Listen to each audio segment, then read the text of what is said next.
que l'église de Jésus-Christ est son église ici sur terre. Ça, c'est mon témoignage au nom de Jésus-Christ. Tu as dit tout, on peut se tutoyer, hein? Ouais, on va se tutoyer. Tu as dit tout à l'heure que tu as été baptisé à 8 ans. Est-ce qu'à 8 ans, un enfant de 8 ans peut avoir une bonne conscience? Fais le tour, non? C'est une très bonne question. Alors ça, c'est la raison pour laquelle on ne fait pas les enfants dans le Mets-toi là-bas. Désolé, hein? choisir d'être disposé à suivre les commandements de Dieu. Alors, on ne baptise pas les enfants dans l'église de Jésus-Christ. Et on croit à l'âge de 8 ans, on peut avoir une connaissance du bien et du mal. Et on peut faire un choix d'être disposé à faire alliance avec Dieu. Non, mais est-ce que tu as dit que tu as été baptisé à l'âge de 8 ans? À l'âge de 8 ans, on t'a prêché quoi? Tu as compris quoi? Parce que la Bible dit le baptême est une bonne conscience. Est-ce qu'à 8 ans, un enfant peut avoir une bonne conscience?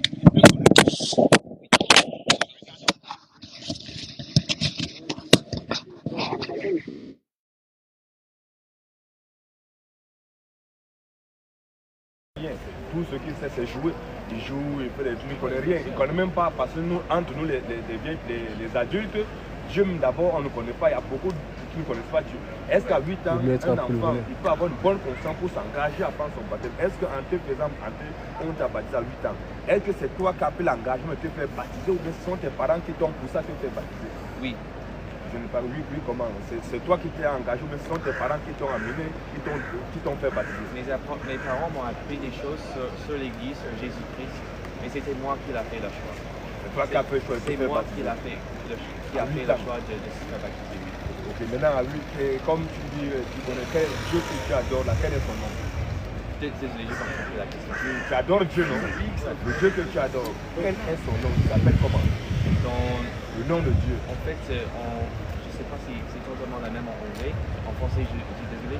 Mais le nom du Père qui est utilisé est souvent Elohim. Et aussi pour les frères Jésus-Christ, c'est souvent Jéhovah. Donc, d'après toi, pour toi, le nom de Dieu que vous adorez, c'est Elohim. Mais normalement, quand je prie, je lui adresse comme Père Céleste. Alors, nos prières, on dit cher Père Céleste, quelque chose comme ça. On dit les choses de notre cœur. On peut prier pour les choses pour lesquelles on a besoin, dont on a besoin. Et on peut juste prier pour savoir la vérité, pour la vérité de toutes choses. Donc, et on termine la prière en anglais. Ne tourne pas. Ne tourne pas encore. Le gars qui est derrière nous là. Moi, je veux savoir parce que Dieu. Tout le temps, tu regardes derrière toi. Derrière nous. Yahweh, El Shaddai, Éternel, Jéhovah, ce n'est pas son nom. C'est les attributs. Parce qu'il y a une différence entre les attributs de Dieu et le nom de Dieu. C'est les gens qui nous ont besoin de tu peux être là, tu as un attribut, peut-être tu travailles, imaginons tu travailles, tu es peut-être PDG d'une entreprise, tu es directeur général de ton entreprise, tu es directeur général, et tu peux aussi, si tu es un enfant, tu es aussi père. Étant aussi enfant, fils à ton papa, tu es aussi fils. Toi seul, tu es père, tu es directeur général, tu es aussi fils. Ce sont des titres, des postes que tu occupes.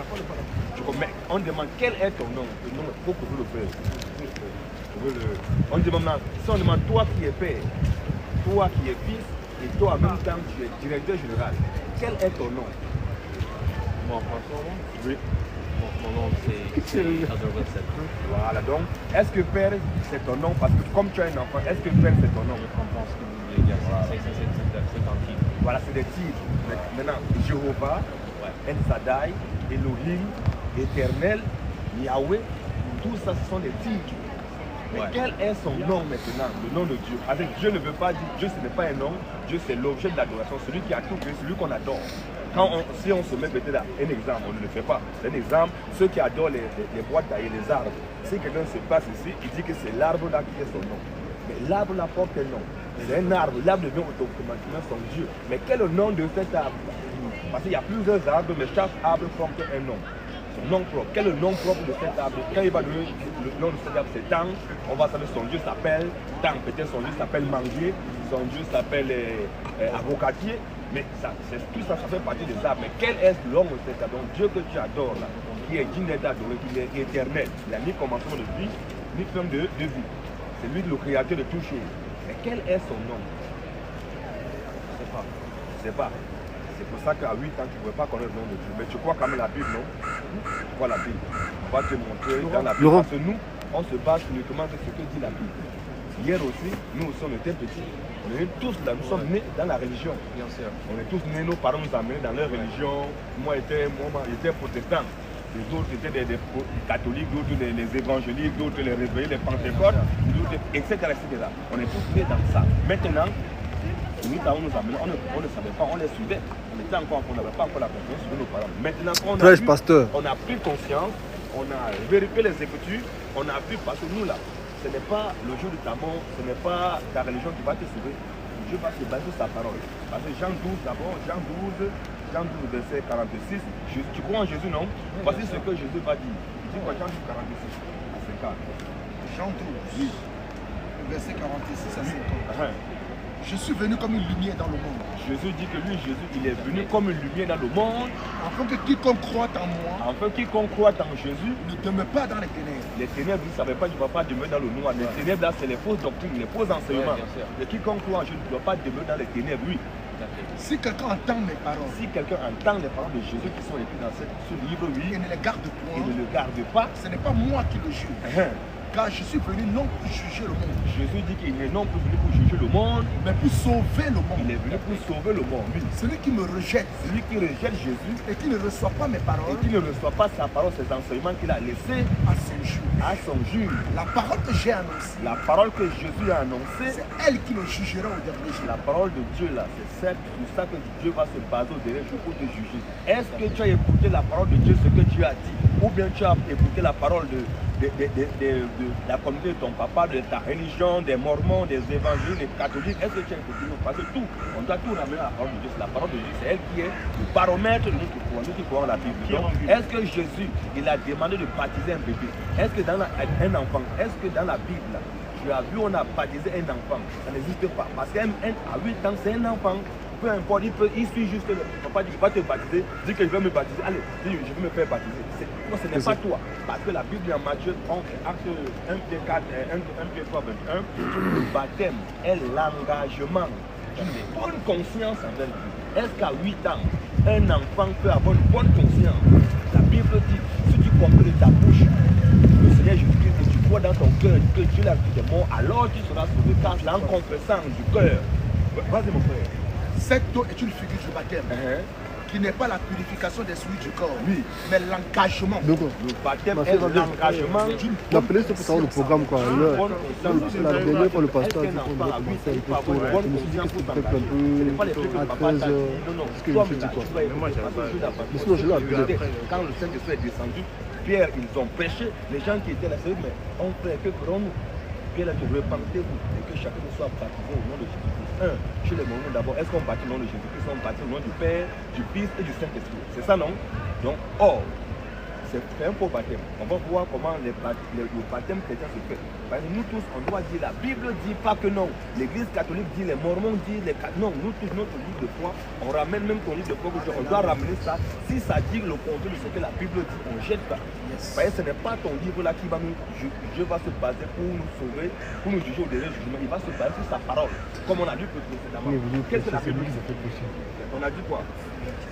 Le baptême, Matthieu 28. C'est Jésus qui a dit, il a donné l'ordre.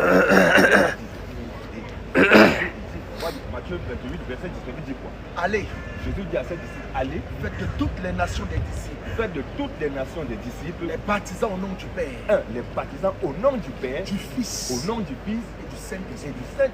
Maintenant, c'est Jésus qui a demandé de baptiser au nom du Père, du Fils et du Saint-Esprit. Quand tu regardes O, c'est A-U. Et non, c'est N-O-M. Donc c'est au singulier, il y a un seul nom. Donc avant d'aller baptiser, il faut d'abord trouver ce nom. Or, Père n'est pas un nom. La majorité sommes des pères ici. Mais chaque père porte un nom. Donc Père n'est pas un nom propre. Père, c'est un titre, c'est un qualificatif. Mais tout père, chaque père porte un nom. Jésus demande de baptiser au nom du Père. Donc avant d'aller baptiser, il faut d'abord connaître le nom du Père. Baptiser au nom du Fils, il faut connaître le nom du Fils. Baptiser au nom du Saint-Esprit, il faut connaître le nom du Saint-Esprit. Quand tu as trouvé le nom de celui qui est Père, de celui qui est Fils, de celui qui est Saint-Esprit, maintenant c'est en son nom que tu dois baptiser. Pas répéter ce que Jésus a dit. Jésus a demandé à ceux de baptiser au nom du Père et du Saint-Esprit.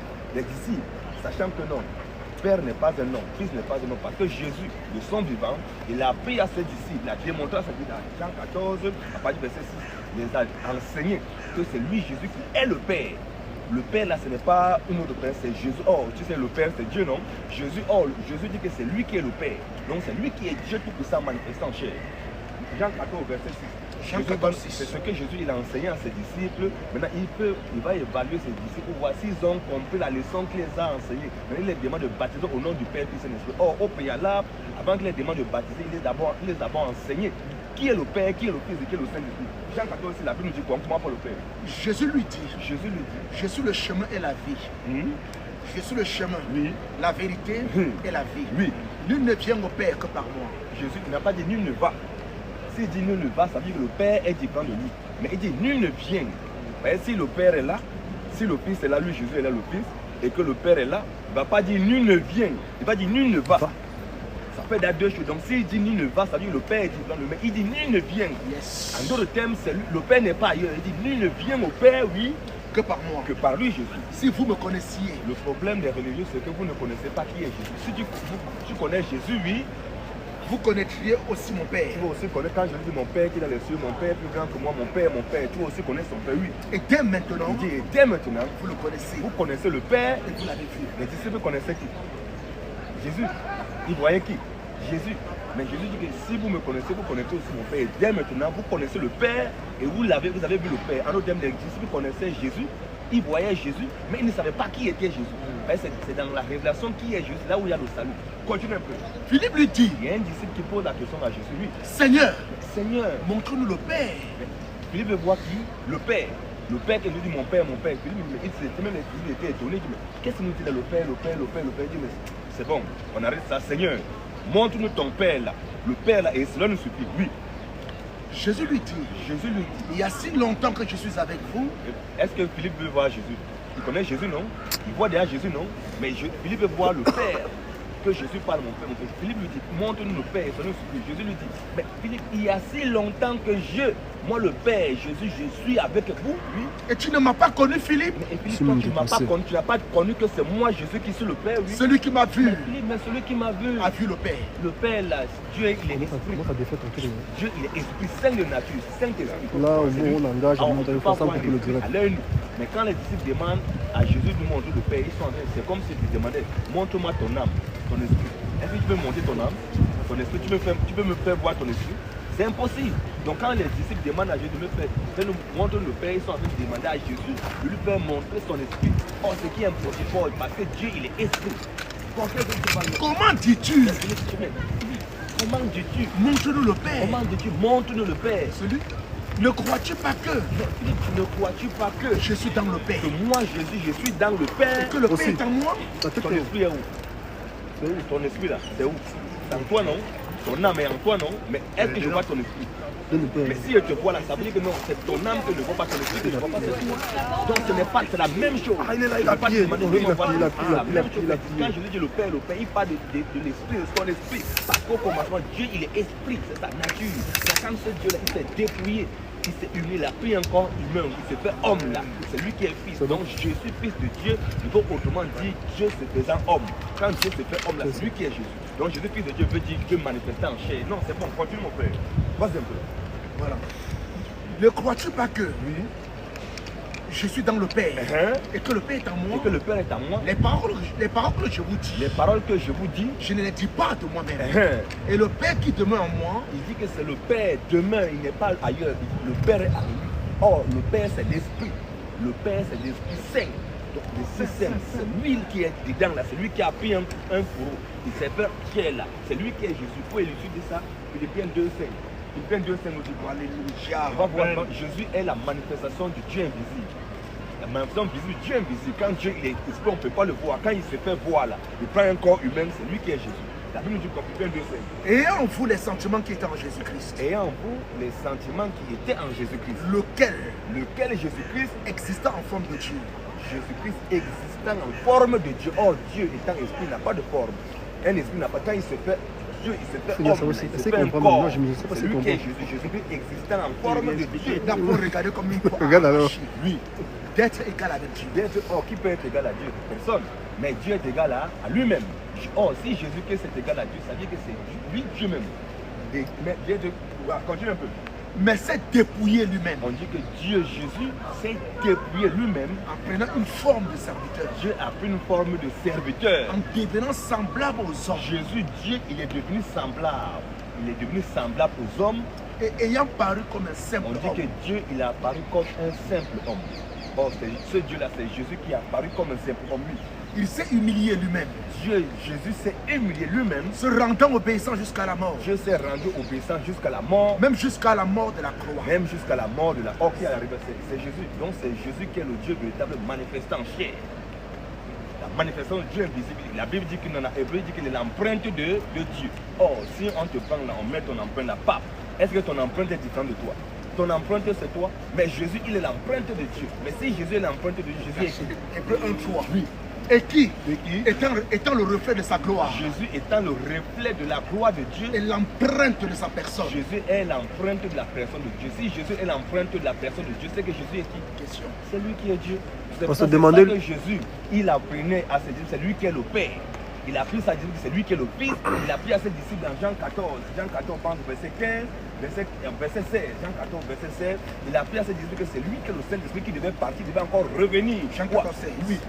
Et moi, il dit, et moi, je prierai le Père. Je prierai le Père. Et il vous donnera un autre consolateur. Et le Père vous donnera un autre consolateur. Afin qu'il demeure éternellement avec vous. Afin qu'il demeure éternellement avec vous. L'Esprit de vérité. L'Esprit de vérité. Que le monde ne peut recevoir. L'Esprit de vérité, le Saint-Esprit que le monde ne peut recevoir. Parce qu'il ne le voit pas. Parce que le monde ne voit pas le Saint-Esprit, lui.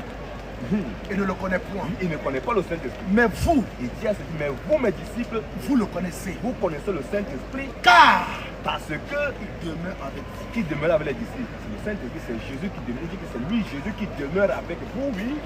Et il sera en vous. C'est lui qui va être venu encore, il est venu habiter en nous. C'est lui Jésus qui est venu habiter en nous sous forme d'esprit. Donc c'est Jésus qui est le. C'est lui. Continue un peu, oui. Je ne vous laisserai pas orphelin. Il dit, je ne vous laisserai pas orphelin. Je viendrai à vous. Lui, Jésus dit que je viendrai à vous. Encore un peu de temps. C'est bon, donc ça dit qu'il les a appris que c'est lui que le Saint-Esprit dit baptisé au nom du Père, du Fils et du Saint-Esprit. Oh, il les a d'abord appris que non, c'est lui Jésus qui est le Père, c'est lui Jésus qui est le Fils et c'est lui Jésus qui est le Saint-Esprit. Il demande maintenant, comme il les a appris ça, il les passe en évaluation pour voir si les élèves ils ont compris, baptisé au nom du Père, Fils et de l'Esprit. Quand il a dit ça, voilà comment les disciples sont allés baptiser. Est-ce qu'ils ont répété ce que Jésus a dit, baptisé au nom du Père, Fils et de l'Esprit? Oh, ils ont compris ce que Jésus les a dit.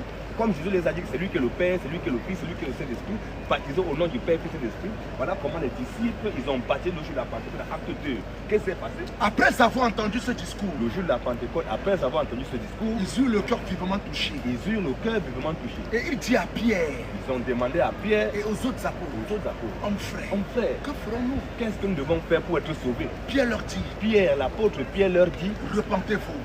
Repentez-vous et que chacun de vous soit baptisé. Et que chacun de vous soit baptisé au nom de Jésus-Christ. Amen.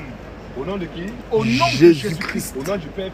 Au nom de Jésus-Christ. Ils ont compris que c'est Jésus qui est le Père, c'est Jésus qui est le Fils, c'est lui qui est le Saint-Esprit. Donc le nom de celui qui est Père, de celui qui est Fils, celui qui est Saint-Esprit, c'est Jésus-Christ. C'est pour ça que les apôtres, ils ont baptisé au nom de Jésus-Christ. Pourquoi? Pour le pardon de vos péchés. Pour le pardon de vos péchés. Et vous recevez le don du Saint-Esprit. Vous allez recevoir la vie éternelle. Donc le baptême chrétien se fait au nom de Jésus-Christ. Toi qui as été baptisé au nom du Père, Fils, Saint-Esprit, tu n'as pas été baptisé. Jamais. Parce que le nom qui est en rapport avec le salut, c'est le nom de Jésus-Christ. Parce que c'est au nom de Jésus-Christ que tout genou fléchit dans les cieux, sur la terre et sous la terre. Toute langue confesse que Jésus-Christ est Seigneur. Donc tout ce qu'on doit faire, on doit le faire au nom de Jésus-Christ. Le baptême se fait au nom de Jésus-Christ. On chasse les démons au nom de Jésus-Christ. On fait les miracles au nom de Jésus-Christ. On guérit les malades au nom de Jésus-Christ. Tout ce qu'on fait, on doit le faire au nom de Jésus-Christ. Donc si nous tous hier aussi, on a tous été aussi hier baptisés hier au nom du Père, Fils et Esprit. Mais quand on a compris que dans la Bible, aucun chrétien n'a été baptisé au nom du Père, Fils et Esprit. Dans les tirs, ça parce que Père n'est pas un nom, Fils n'est pas un nom. Quand on a compris ça, mes frères, oui. Mon collègue est venu avec je dois partir, j'ai un rendez-vous. Mais j'admire votre foi beaucoup. Continuez dans la foi, continuez à aller dans les Écritures. Il n'y a pas de souci, nous on laisse. C'est un plaisir de discuter avec vous. Je vous souhaite une bonne journée. Merci, que Dieu vous bénisse. Merci. Une très bonne journée à vous. Merci. Pasteur, est-ce qu'il a même compris? Je vais vous dire